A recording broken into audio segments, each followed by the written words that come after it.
Hello friends, welcome to Bharati's kitchen. ఈ రోజు వీడియోలో చాలా టేస్టీగా ఉండే ఎగ్లెస్ బ్లాక్ ఫారెస్ట్ కేక్ ని ఎలా ప్రిపేర్ చేసుకోవాలో చూపించబోతున్నాను. చాలా బెస్ట్ రెసిపీ, చాలా పర్ఫెక్ట్ గా వస్తుంది. అంతేకాకుండా చాలా టేస్టీగా కూడా ఉంటుంది. నేను చూపించిన విధంగా ఈ బ్లాక్ ఫారెస్ట్ కేక్ ని మీరు ఇంట్లో ట్రై చేయండి. చాలా బాగా కుదురుతుంది. అంతేకాకుండా చాలా టేస్టీగా కూడా ఉంటుంది. తప్పకుండా ట్రై చేయాల్సిన రెసిపీ. ఈ కేక్ ప్రిపేర్ చేయడానికి పెరుగు కానీ, బీటర్ కానీ, ఓవెన్ కానీ, అలానే ఎగ్స్ కానీ లేకుండా చాలా టేస్టీగా పర్ఫెక్ట్ గా ఈ బ్లాక్ ఫారెస్ట్ ని ఇంట్లోనే చాలా ఈజీగా ప్రిపేర్ చేసుకోవచ్చు. సో ఈ టేస్టీ బ్లాక్ ఫారెస్ట్ కేక్ ని ఎలా ప్రిపేర్ చేసుకోవాలో ఇప్పుడు చూపిస్తాను. ఫస్ట్ ఈ రెసిపీ కోసం ఒక బౌల్లో 1 కప్పు వరకు పాలను వేసుకోవాలి. కాచి చల్లార్చిన పాలను తీసుకుంటున్నాను అనమాట. మీరు పచ్చి పాలనైనా కూడా తీసుకోవచ్చు. ఇక్కడ నేను 1 kg కేక్ చూపిస్తున్నాను. దానికోసం ఇంగ్రీడియంట్స్ అన్ని కూడా వేస్తున్నాను. నెక్స్ట్ ఇందులోనే 2 టీ స్పూన్స్ వరకు వెనిగర్ ని కూడా వేసుకోవాలి. వెనిగర్ వేసుకున్న తర్వాత ఒకసారి ఇలా మిక్స్ చేసుకోవాలి. పాలు రూమ్ టెంపరేచర్ లో ఉండేటట్టు చూసుకోవాలి. మరి ఎక్కువ వేడి ఉండకూడదు. వెనిగర్ వేయగానే ఇలా లైట్ గా విరిగినట్టుగా ఉంటాయి. పాలు కడిలావడం స్టార్ట్ అవుతుంది. నెక్స్ట్ ఈ పాలని 10 మినిట్స్ పాటు అలా వదిలేసేయండి. 10 మినిట్స్ తర్వాత ఇందులోకి పౌడర్ షుగర్ ని కూడా వేసుకోవాలి. ఇక్కడ షుగర్ పౌడర్ ని 1 కప్ వరకు వేసుకుంటున్నాను. నెక్స్ట్ ఇందులోనే ఆయిల్ ని కూడా వేసుకోవాలి. కరిగించి చల్లారబెట్టుకున్న బటర్ ని కానీ లేదంటే ఫ్లేవర్లెస్ ఆయిల్ కానీ 1/2 కప్ వరకు వేసుకోవాలి. సో ఆయిల్ వేసినప్పుడు ఒకటి గుర్తుపెట్టుకోండి, ఫ్లేవర్లెస్ ఆయిల్ వేసుకోవాలి. అంటే సన్ఫ్లవర్ ఆయిల్ ఉంటుంది కదా, దాన్ని వేసుకోవచ్చు. అలా కాకుండా బటర్ మెల్ట్ చేసి కూడా రూమ్ టెంపరేచర్కి వచ్చిన తర్వాత వేసుకోవచ్చు.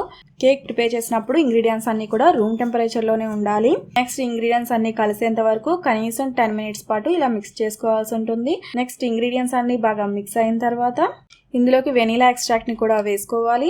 1/2 స్పూన్ వెనీలా ఎసెన్స్ వేసుకుంటే సరిపోతుంది. ఎందుకంటే ఇందులో ఎగ్ వేసుకోలేదు కాబట్టి 1/2 స్పూన్ వరకు వెనీలా ఎక్స్ట్రాక్ట్ ని వేసుకుంటే సరిపోతుంది. నెక్స్ట్ మైదాని తీసుకోవాలి. ఇక్కడ నేను 2 కప్స్ వరకు మైదాని తీసుకున్నాను. గ్రామ్స్ లో చెప్పాలంటే కరెక్ట్ గా 250 గ్రామ్స్ వరకు ఉంది. అంటే 1/2 kg అనమాట. నెక్స్ట్ లా తీసుకున్న మైదాని జల్లించుకోవాలి. దానికోసం ఒక స్ట్రైనర్ లో ఈ మైదాని వేసుకుని 1/2 స్పూన్ బేకింగ్ సోడా, అలానే 2 టీ స్పూన్స్ వరకు బేకింగ్ పౌడర్ ని కూడా వేసుకోవాలి. సో నెక్స్ట్ డ్రై ఇంగ్రీడియంట్స్ అన్నిటిని కూడా ఇలా జల్లించుకోవాలి.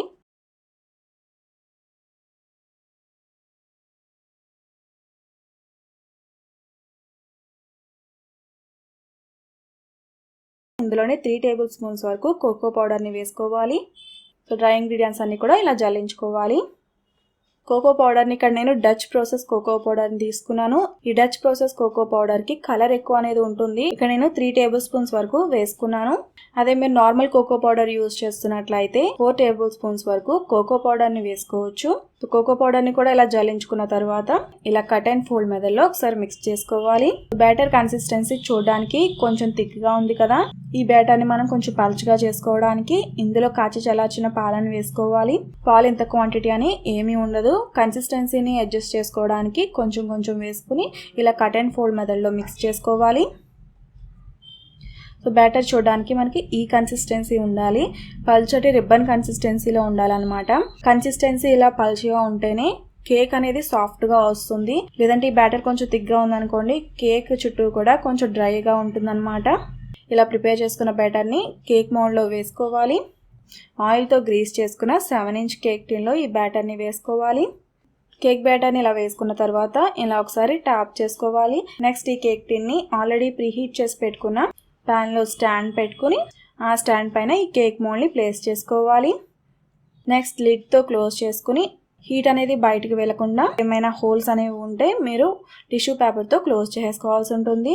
కేక్ ప్రిపేర్ అయినప్పుడు హీట్ అసలు బయటకు వెళ్ళకూడదు అనమాట. అలా బయటకు వెళ్ళిపోయింది అనుకోండి, కేక్ అనేది సరిగ్గా పొంగదు.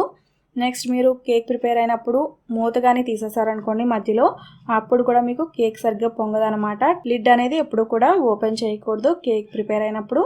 ఈ కేక్ ప్రిపేర్ అవడానికి కనీసం 35 మినిట్స్ నుంచి 45 మినిట్స్ మధ్యలో టైం పడుతుంది. లో టు మీడియం ఫ్లేమ్లో ఫ్లేమ్ని అడ్జస్ట్ చేసుకుని ఈ కేక్ ని మనం బేక్ చేసుకోవాల్సి ఉంటుంది. నెక్స్ట్ ఈ కేక్ ప్రిపేర్ అయిందో లేదో మీరు టూత్ పిక్ కి గుచ్చి చూడండి. టూత్ పిక్ క్లియర్ గా వస్తే ఈ కేక్ ప్రిపేర్ అయిపోయినట్లే. నెక్స్ట్ వెంటనే ఈ కేక్ టిన్ ని బయట పెట్టుకుని చల్లారబెట్టుకోవాలి. ఈ కేక్ చల్లారేంత వరకు, అంటే రూమ్ టెంపరేచర్ కి వచ్చేంత వరకు కూడా ఇందులోనే ఉంచేసి ఏదైనా నాప్కిన్ కానీ లేదంటే ఏదైనా క్లాత్ ని వేసుకుని చల్లారేంత వరకు కూడా రూమ్ టెంపరేచర్ లోనే వదిలేసేయాలి.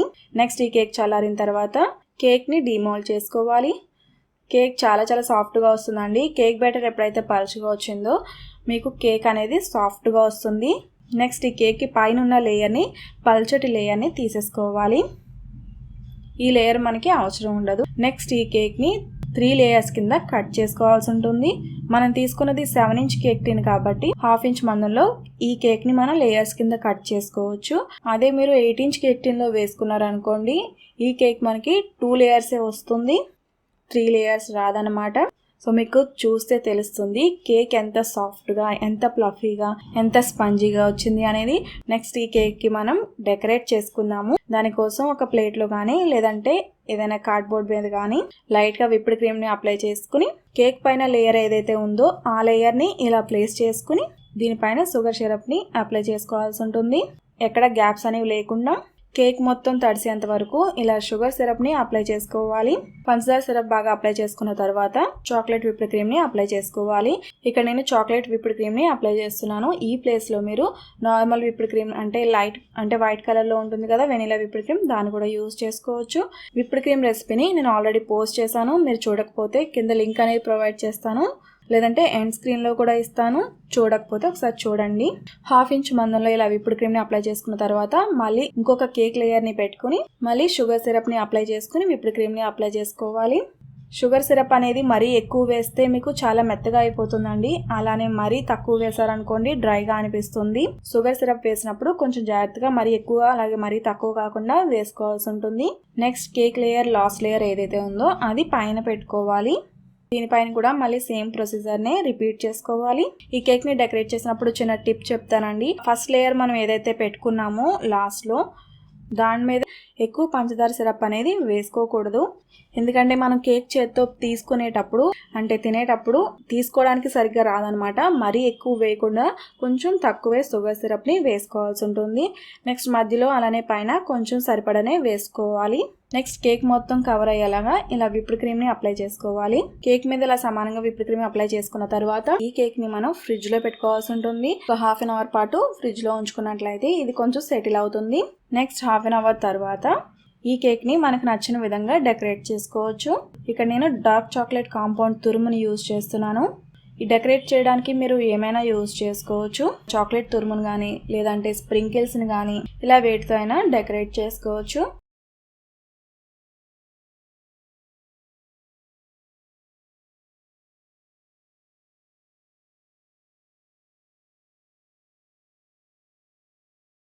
నెక్స్ట్ చాక్లెట్ చిప్స్తో కూడా డెకరేట్ చేస్తున్నాను.